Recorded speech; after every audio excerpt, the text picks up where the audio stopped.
At number 8, the Arkansas Razorbacks slipping just a little bit, but the Hogs' big opportunity is in front of them. Final weekend of the season against LSU in Baton Rouge, a chance perhaps to take a huge jump in the standings. Yeah, I just think that it's interesting to think that here's this system that we all count on to not necessarily have the perfect system at week 8, 9, 10, or 11, but we all kind of count on by the end of it that the top 2 teams are up at the top, regardless of, in my opinion, whether they played or not. But Brad does bring up an interesting point. 2/3 of the BCS standings are brought to us by voters, the coaches and the Harris Poll. And to think that if you do have these upsets with Oklahoma State and Stanford, and you're looking at these potential one-loss teams that are up there, and LSU runs the table, and I'm a voter on that final weekend, and it's Sunday or Saturday night after all the games have been played in that first weekend in December, and I'm sitting there, am I sitting there looking at my final ballot thinking about, okay, who is that number 2 team based on merit, or am I sitting there thinking, well, I already saw LSU play Oregon, so I'm going to keep Oregon down. I've already seen Alabama. I mean, is that how you think people are actually voting on this? Or do you think they're actually looking at this, forget who's played who? As I sit here right now in the final moments of the college football season, who are the top 2 teams? Because isn't that the way they should vote? That's the way it should be. Not based on who they want to see. I mean, it should be flat out, who are the top 2 teams that I've seen all year? Bang, put them down on a piece of paper. That's it. And disregard who the conference affiliation is. You know, here's the problem. It's the top 2 teams. Let's let Brad in here with the poll. What do you got, Brad? The problem is that the voters aren't given any specific direction as exactly what they're supposed to be voting on. Some of them might vote who they think are the best 2 teams. Others can vote who they think are the most deserving based on the overall season and what they've accomplished. And there others might just vote on who they want to see play each other in the national championship game. It's not defined exactly what you're placing those teams in order of based on. So what should they do, Rod? Well, I mean, in that scenario, you've got voters trying to decide between one-loss teams. And so they're free to do whatever they want. Actually, we prefer that they look either at the resume or have an eye test, but we have no control over the voters. And Herbie and Brad are absolutely right. They could sit there that night and say, well, they all have one loss, so I don't want to see a rematch with Oregon and LSU. I don't want to see a rematch with Alabama and LSU, so let's look at the next one. It could happen. That's not inconceivable. Well, Rod, if nobody's defined it, then let's define it. Hey, guys, everybody that's voting, vote for the top 2 teams in your final ballot. Take that very serious. And for coaches that say, hey, I don't understand the BCS, this thing's crazy, here's the thing. Your vote and the Harris Poll vote accounts for 2/3 of the final BCS standings. It's not about being frustrated with the computers.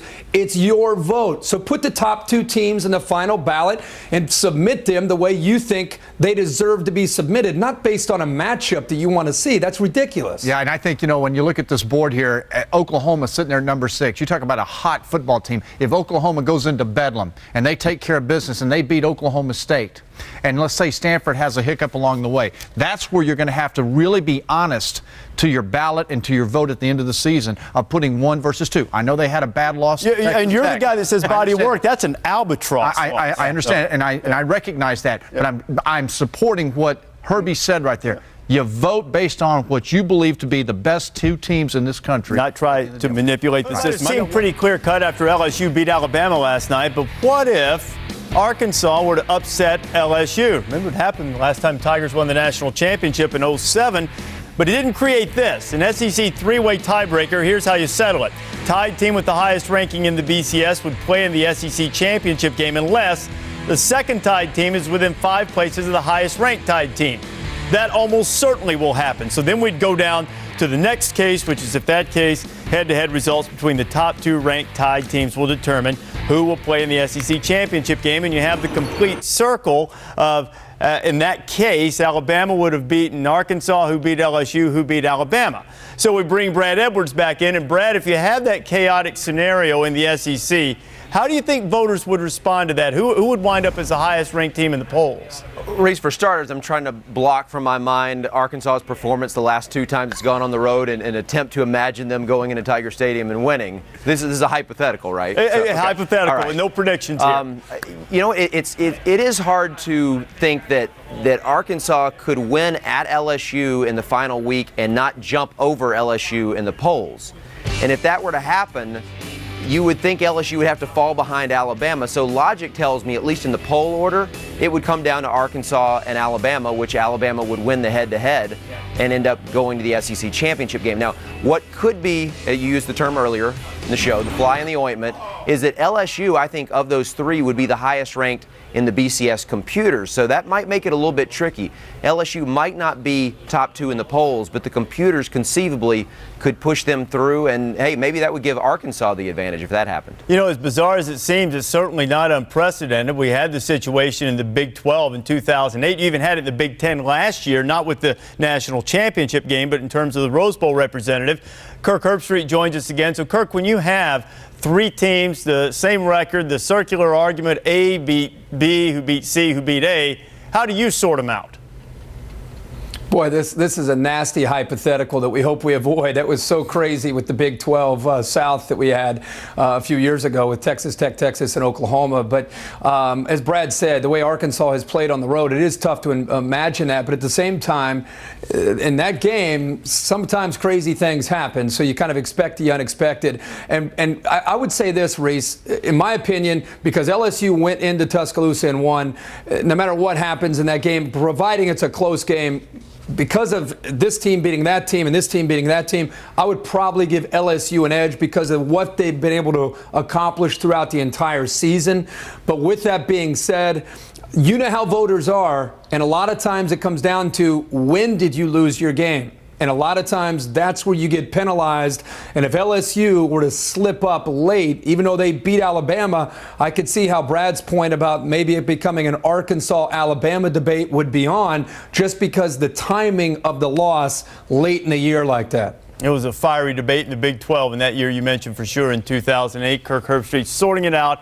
But a long way to go before we get to a tiebreak scenario with the way LSU's been coming through. Yes. Okay, how about Tennessee and Arkansas, Coach? Arkansas, these games count. Arkansas knows it. They can throw the ball. They can play defense. Tennessee is worn down right now. I don't think they have the horses right now to stay with Arkansas. Arkansas wins. I think Tennessee might go to the phone to try to find that fraternity kicker, but I don't think it's going to be enough. Tyler Wilson, Bobby Petrino's offense, too much for Tennessee. Tennessee and Arkansas, we don't know if Tennessee's going to have to wake up its kicker from, the fraternity couch again, but can they pull the upset? Yeah, thanks a lot for giving me this one. No, I don't think they can pull the upset unless they can find more frat houses with great players and not going to beat Arkansas. Well, it's in Fayetteville, too, so it's not going to help. They need him, and he's at home. He just won't beat him. You can't get him there by taxi. Yeah. Yeah.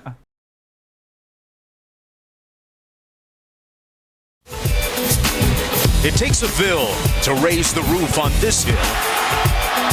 In the Ozarks, November suddenly provides cracks. A time to forage if you're the Razorbacks. Be careful when using seniority, for overconfidence can lead to tears. Waiting to capitalize and apply some pressure, those pesky volunteers. Concentrated effort and a staunch will. All present tonight in Fayetteville. 3 sacks last week against South Carolina, playing at a high level right now. Earlier in the game, right now, it looks like it might be into his face just a little bit. Velarde out of St. Thomas Aquinas High School in Fort Lauderdale. It's a fake. And he's got a man open, but he couldn't find him downfield. But that could not have been covered any better by Arkansas. What a wonderful job as the coverage came over. That's Jericho Nelson just doing a sensational job of coming over. Tyler Wilson on the play fake. Completes the pass to Dennis Johnson, who has open real estate, knocked out of bounds at about the 49-yard line.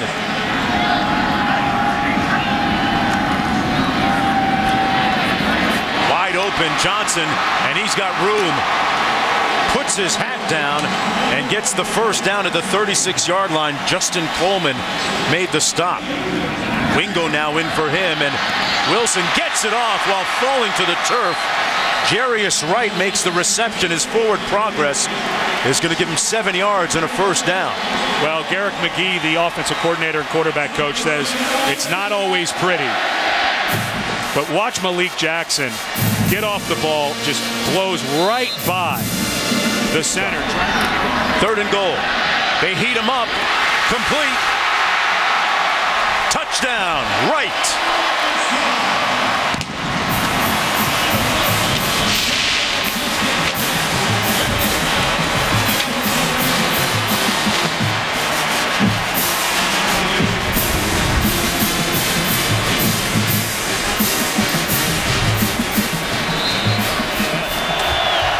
Generations of Beckett's have attended here. Dad, uncle, grandpa. 1st and 10 for the Vols. Heiner and Adams back deep. Matt Darr standing at his own 10-yard line.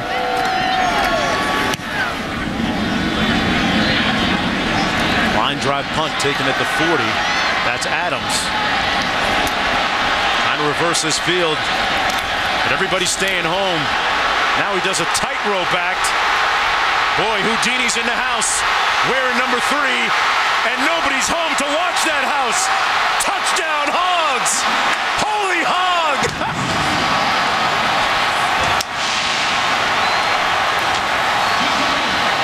And I'm still not sure what I just saw. I'm sure there was a moment right about here where Bobby Petrino is saying, get down, we're at the 35, are you kidding me? What are you doing? And then he gets a couple of good blocks. The 3rd one of the season for Joe Adams, and Ed, sometimes you're not really sure what you just saw. That's about as spectacular a punt return as you're going to see in a season. And all of a sudden, you saw Joe Adams wasn't quite 100% full speed there because of his how tired he was. Imagine the guys chasing him, how tired they got. 1st and 10. Poole trips and falls after a gain of about a yard on the play, and that's going to put the first 15 minutes of this ball game in the can. 2nd and 9 for Justin Worley.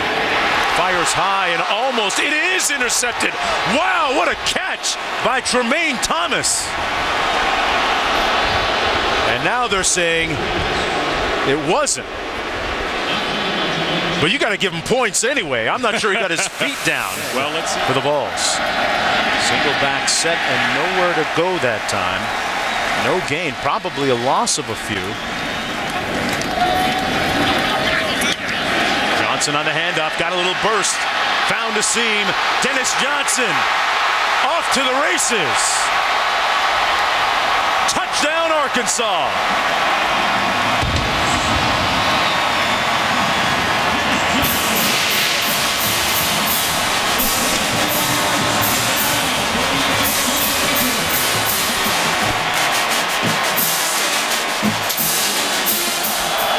Part of the approach that Coach Dooley's staff has used with this very young team. We've got, we have to win the game. We have to beat Tennessee or nothing matters.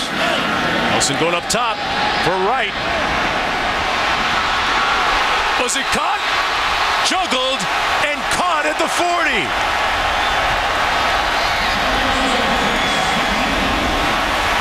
These Razorbacks putting on a show tonight, never giving up on that ball.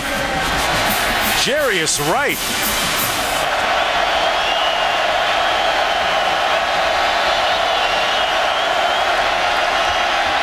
Worley under heat, gets it off, picked off, intercepted. Tremaine Thomas with his 4th interception of the season.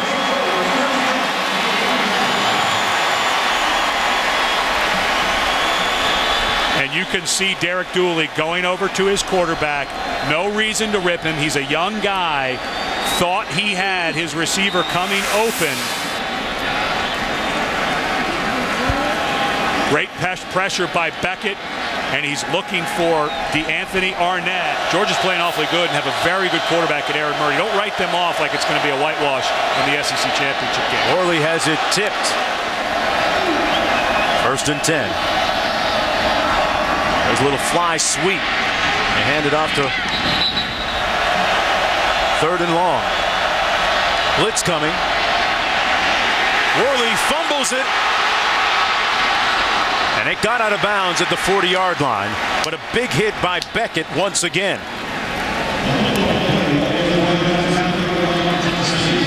Boy, Beckett fully recovered from that hamstring injury, and man, his motor is really revving tonight. Think about the stretch of games they were on. Georgia, Alabama, LSU, and now Arkansas. Tough time to lose your starting quarterback. Nice pass by the counterpart of his. For these guys to sort out who's going to finish number 1. He wasn't feeling our suggestion about tying up Adams either. Just for the record. Plenty of time and wide open. There he is, right. Because he redshirted when he came in. All of these young receivers had to play just because they didn't have anybody. But they knew he would be their quarterback eventually. There's Johnson breaking it through the line. DJ spinning. Touchdown. His second of the night.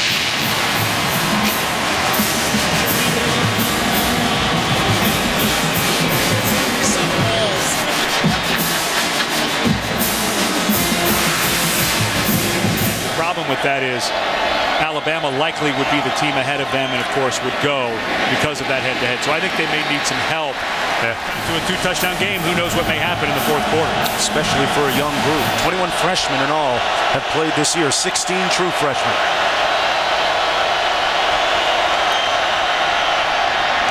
Incomplete, and the Razorbacks take over on downs. Wasn't really close either. Intended for DeAnthony Arnett. This group of seniors has been a very accomplished class. And looking up top, open! Touchdown! Adams!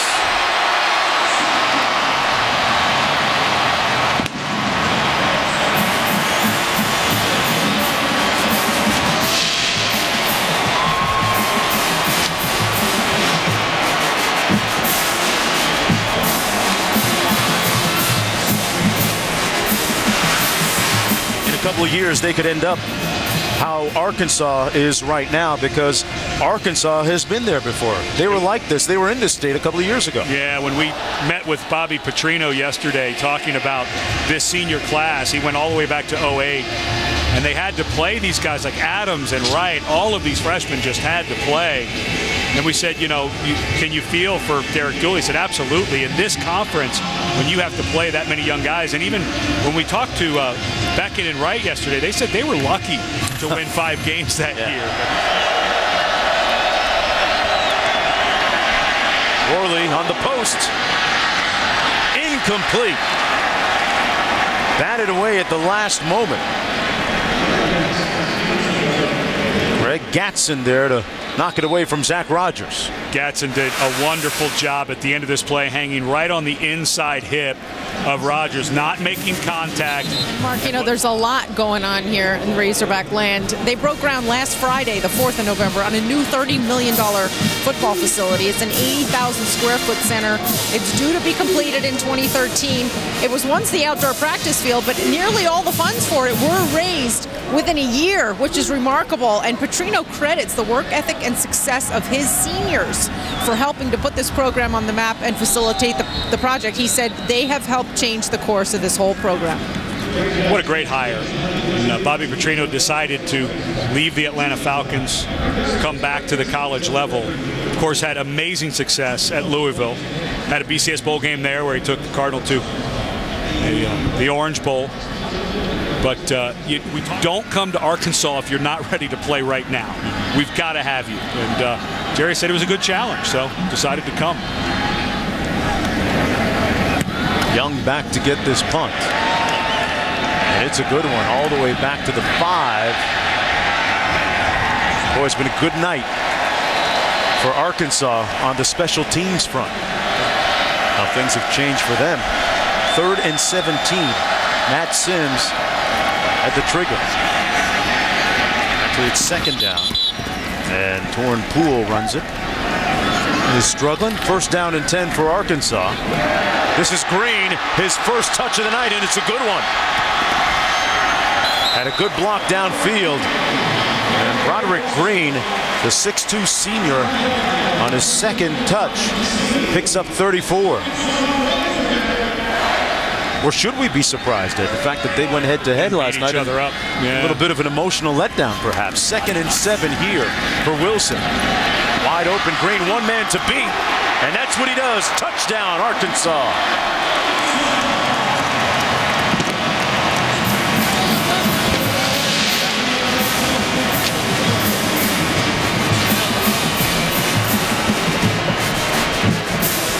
Tell you what, that list is getting a lot longer as the night goes on.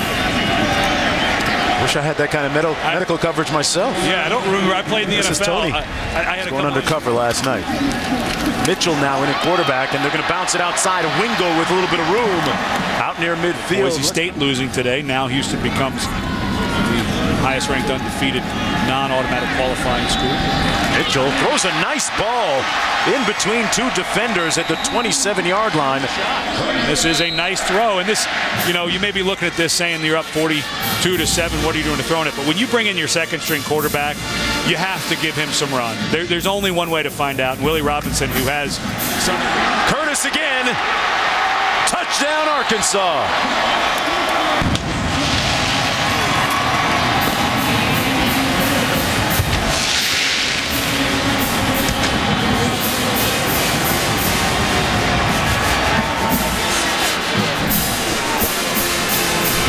And what a nice deal for Curtis, a senior on senior night. Because of the score, able to get in. He's 5th on the depth chart. And they play 4 running backs, so Curtis not too far off.